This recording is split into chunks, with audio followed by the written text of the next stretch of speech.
एक बार एक राजा अपने मंत्री के साथ राज्य के भ्रमण के लिए निकलता है और वो रथ पे जा रहा होता है अपने मंत्री के साथ।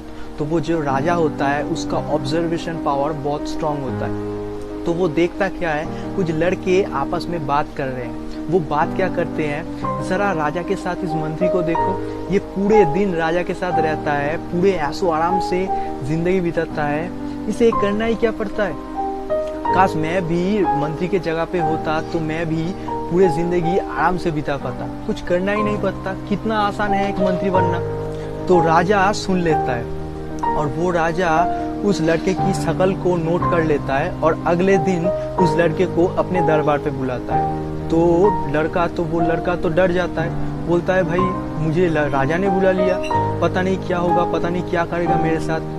तो वो राजा उसे बोलता है मैं तुम्हें अपना मंत्री बनाना चाहता हूँ। ये बात सुन के वो लड़का बहुत खुश हो जाता है कि मुझे मंत्री बनाया जाएगा। अच्छा, कमाल की बात क्या होता है, उसका जो एक्चुअल में मंत्री होता है, राजा ने उसे किसी काम से बाहर भेजा था। अब वो लड़का देखता है मंत्री यहाँ पे नहीं है दरबार पे, तो वो सोचता है सच में मुझे मंत्री बनाया जाएगा। अब वो राजा उसे बोलता है ध्यान से सुनो, कुछ आवाज आ रही है बाहर से। वो लड़का कहता है हाँ आवाज तो आ रही है बाहर। अब वो राजा उसे कहता है शायद किसी लड़के की बारात निकल रहा होगा, तुम जरा देख के आओ कि दूल्हा कौन है। तो वो लड़का भागा भागा जाता है और पता करके आता है और बोलता है महाराज ये है दूल्हा। अब राजा खुश हो जाता है, कहता है बहुत बढ़िया। अब ये अच्छा ये बताओ कि उस लड़के का पिता कौन है। वो लड़का कहता है महाराज मुझे 2 मिनट दीजिए, मैं अभी पता करके आता हूँ। वो दोबारा से जाता है और पता करके पिता का नाम पता करके वापस आता है, कहता है महाराज ये है पिता।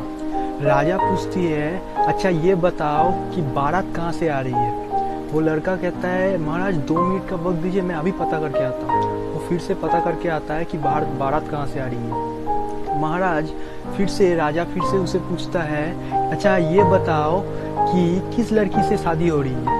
वो कहता है मुझे अभी पता करके आता हूँ, मुझे 2 मिनट का वक्त दीजिए, अभी पता करके आता हूँ। वो फिर से जाता है और पता करके आता है महाराज ये है लड़की। अब राजा इस तरीके से 10-15 सवाल उससे पूछता है और वो भागा भागा जाता है और पूछ के वापस आता है। वो बार बार जाता है और पूछ के वापस आता है। इतने में ही उसका मंत्री आ जाता है।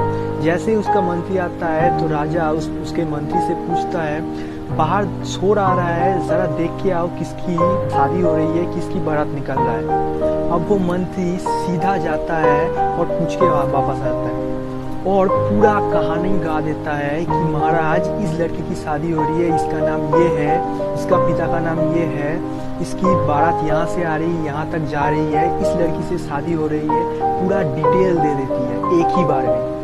अब वो राजा कुछ नहीं बोलता। इतने में ही जो वो लड़का होता है जो बहुत एक्साइटेड होता है कि मुझे मंत्री बनाया जाएगा, उसका गर्दन नीचे हो जाता है, उसका सर नीचे हो जाता है। क्योंकि दूर से देखने में और पास से देखने में बहुत फर्क होता है। दूर से देखने में लोगों का काम बहुत आसान लगता है, हमें ऐसा लगता है कि ये आदमी करता ही क्या है। हम कई बार लोगों को ऐसा इस तरीके से बोल देते हैं तुम्हारा काम ही क्या है, कुछ करना ही नहीं पड़ता तुम्हें। पर दूर से जज करने में और पास से देखने में बहुत फर्क होता है। वो कहते हैं ना, हाथी के देखने के दांत और खाने के दांत अलग होता है। सिमिलरली आपको जो दिख रहा है उसके अंदर एक डेप्थ भी है। बिना सोचे समझे किसी के बारे में बोलने से जिंदगी में पछतावे के अलावा कुछ नहीं मिलता। और अगर आपको भी ऐसा लगता है तो कमेंट करके बताइए। इस वीडियो को अच्छा लगा हो तो सबसे शेयर कीजिए।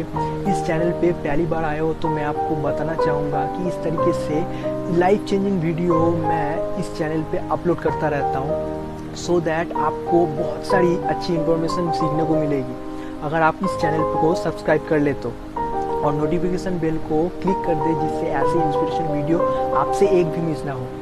मैं मिलता हूँ अगले वीडियो में, तब तक के लिए you go create a history.